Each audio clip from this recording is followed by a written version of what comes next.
স্বাগত ডিবিসির নির্বাচিত সংবাদে। শুরুতেই জানাবো মার্কেন্টাইল ব্যাংক সংবাদ শিরোনাম।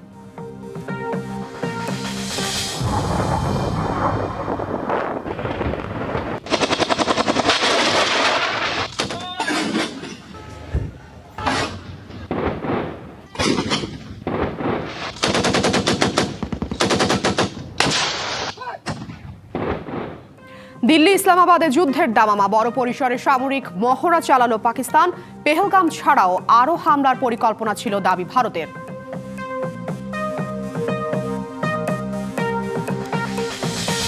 দুই পরাশক্তি সংঘাতে জড়ালে প্রভাব পড়বে বাংলাদেশের অর্থনীতিতে। পরিস্থিতি বিবেচনায় বিকল্প বাজারের চিন্তা ব্যবসায়ীদের। এই ধরনের ঝামেলা হলে কিছু ক্ষতিগ্রস্ত আমরা হব, সেটা আমাদের প্রস্তুতি আছে। কারণ এখন ইন্ডিয়ার সাথে আমরা তো গত 7-8 মাস যাবতই তো ইন্ডিয়ার সাথে আমাদের সম্পর্কের অবনতি ঘটছে। তো যেহেতু ঘটেছে, তো বিকল্প চিন্তাভাবনা কিন্তু তখন থেকে শুরু হয়েছে। কিন্তু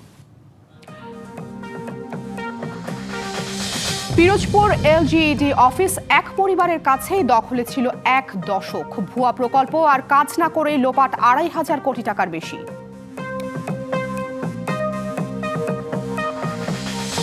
এবং ঝিনাইদহ সীমান্তে বিএসএফ এর গুলিতে আহত বাংলাদেশি। দিনাজপুর থেকে 2 কৃষককে ধরে নিয়ে গেছে বিএসএফ। পাল্টা 2 ভারতীয়কে আটক করল এলাকাবাসী।